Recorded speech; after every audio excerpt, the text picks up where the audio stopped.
guys, I'm Alicia, Camacho, and welcome to this week's episode. This week, today, I am speaking about two things. Game of Thrones and Avengers Endgames. Now, why would I be speaking about these things? And then this thing says spoilers.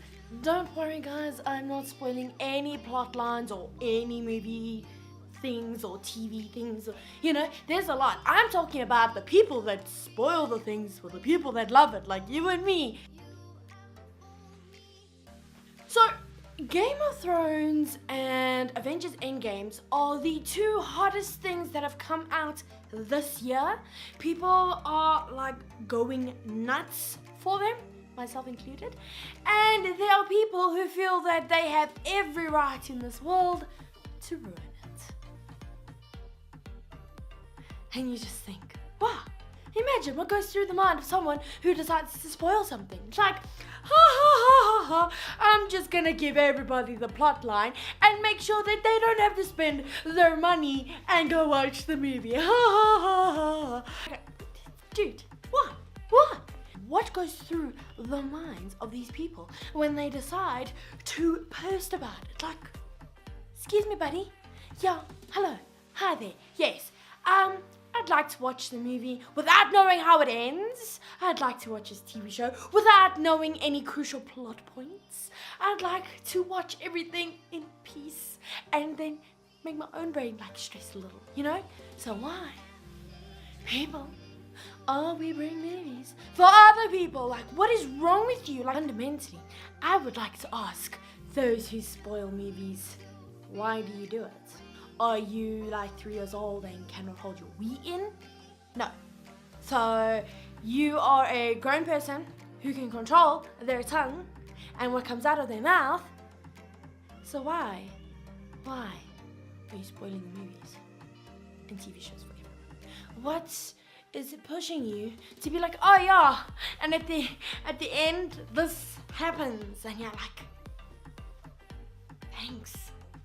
I wasn't just looking forward to watching that at the end of the week after my long, horrible week, enduring people who talk in movies and sit on their phones just so you could tell me how the movie freaking ends. And then, ruin everything that is good about movies,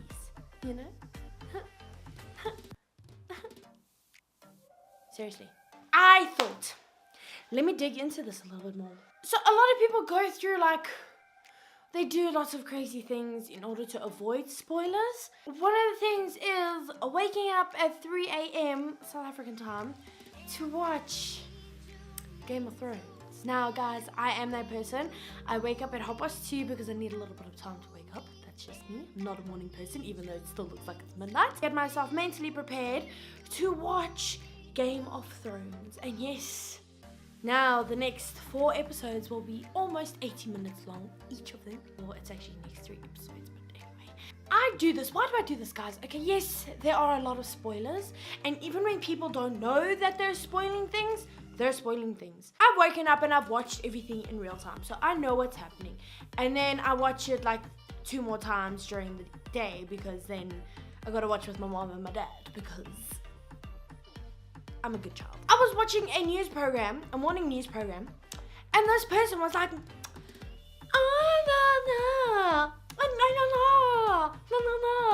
they just kept on repeating this name, and I was like, what are you saying? If I had not watched the episode, or if my mom had seen this part, she would know that that particular character has something to do with something, and we all know what that something is. So when you mention that name and people know the context of that story, people are not stupid, people are smart, and they're gonna put 2 and 2 together and then realize, oh, great, thanks.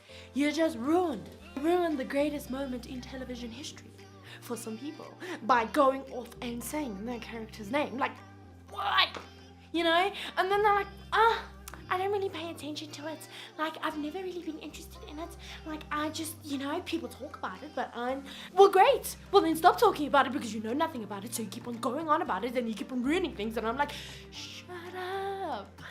Thanks. Yes, I am afraid that someone will spoil the good TV show for me, and I also just want to be there when shit happens, guys, because Game of Thrones is so juicy. What technically is considered a spoiler and what is not? Because I was thinking about this as I was preparing for this episode and listening to spoilers all over the week. I was like, after I watch Game of Thrones, guys, I won't lie, I will go on my Instagram and I will post, what an amazing episode, and what a wonderful episode, and this is so crazy, my brain is blown, and like, I never give away any spoilers, because I have respect for my fellow mankind people. After episode 3, I was like really hyped up about it, and really like, what?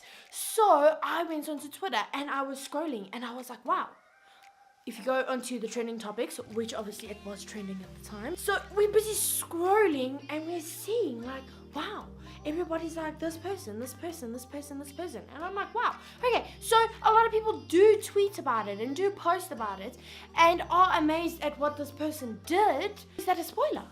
Because if you go on Twitter and then say, for instance, you see my retweet and it happens to have a particular spoiler on it, then am I spoiling something for you? But yet I'm liking something on social media that I watch at the same time in real time. So I'm not spoiling for anybody else. I'm just liking something that I've watched. But for someone who hasn't watched it, then it's a spoiler for them. And then you're just like, wow, I'm in a bit of a conundrum. Without people talking about it after the episode happens or after they watch the movie, then it's sort of like, did it ever really happen? You know how today's day and age goes. Was it all worth it when people don't tweet about it or when people don't react about it? You run your whole like expectation of how great a episode has gone or a movie has gone based on the reactions. Now, can we collectively say that if you're going to react to a particular show or movie, that you're not putting spoiler details? Has it never occurred to anybody to just be like, I love that! Instead of being that person who's like, Donald Duck and Daisy get married. Surprise. What?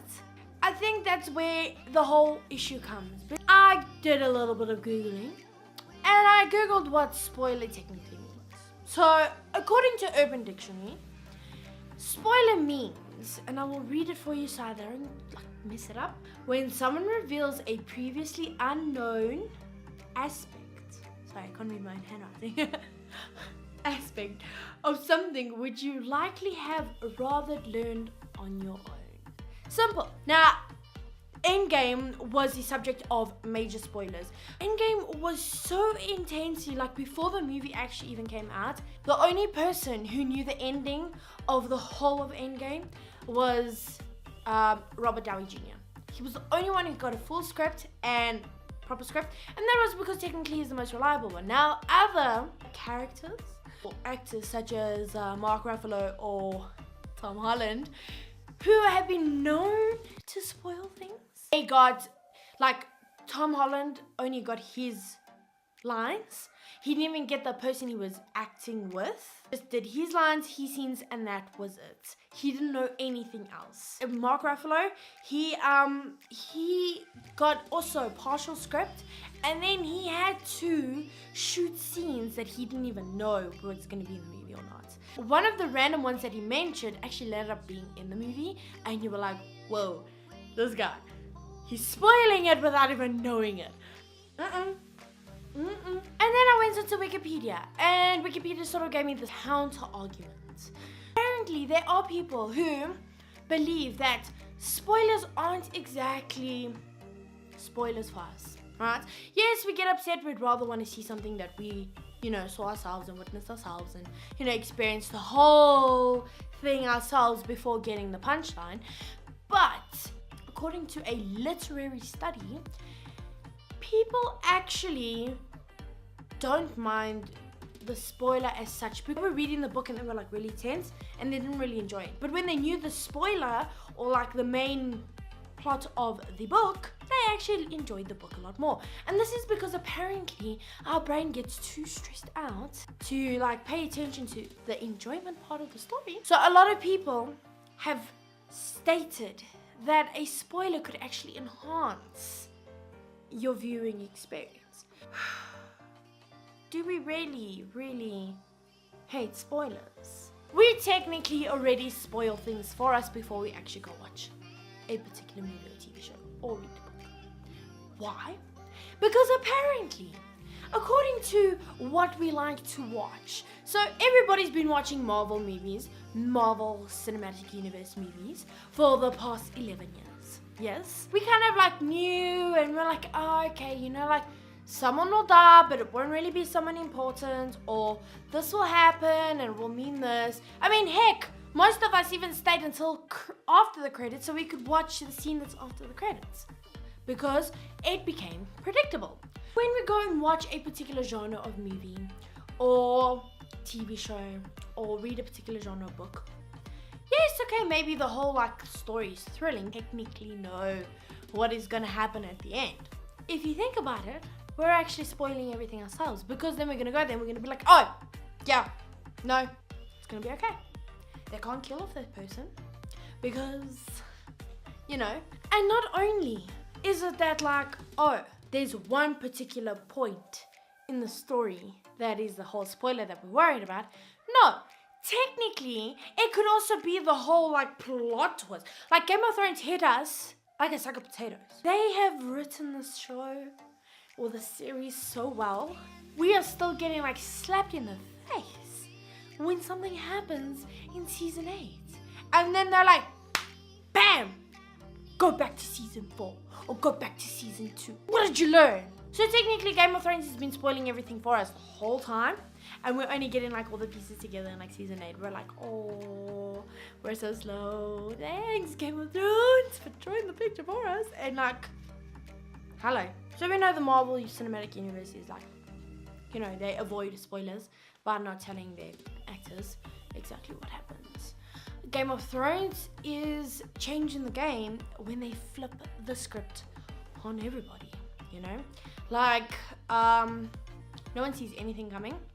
Even some of your favorite people will die. And then you will just ask yourself, why do I watch this show when it gives me such trauma? That's the level of like creativity and like pretzeling that writers and directors have to go through in order to keep people on our toes, because now things are becoming so predictable. Do we really hate spoilers? Yes. Even with all of that information, we still hate spoilers. So the general rule of thumb is that maybe you should wait about 3 days. If it's a TV show, wait about 3 days before you start like blabbering your mouth, okay, about the whole spoilers, because it takes a while for people to be able to find a gap in order to watch something. Ever, when it comes to movies, maybe wait about like a week and maybe a week and a half to ensure, because not all of us can make it to like the first weekend. I mean, like Marvel was insane. Give it a week before you start like shooting your mouth off like a Timmy trumpet and stop. Shh. Guys, in general though, I feel like spoilers, they're a big deal. You can't say that they're not a big deal. Do yourself a favor, everybody a favor, and just remember that you are not the only fan, okay? There are several other people who are fans. There are several other people who watch something as well. So you should be considerate to other people and not ruining anything, yeah? Anyway, guys, that is the end of my episode. No spoilers, guys. If you want to read any of the articles that I mentioned in this, the links are in my description below. If you want to follow me on my social media where you can get awesome reaction posts, you can follow me on my Instagram, which is Alicia Camacho _official, and on my Twitter, it is Alicia C _official. If you wanna like, share, and subscribe and teach someone who normally does spoil movies a lesson on how not to spoil movies for you. Remember, you are awesome, you are great, and you are loved.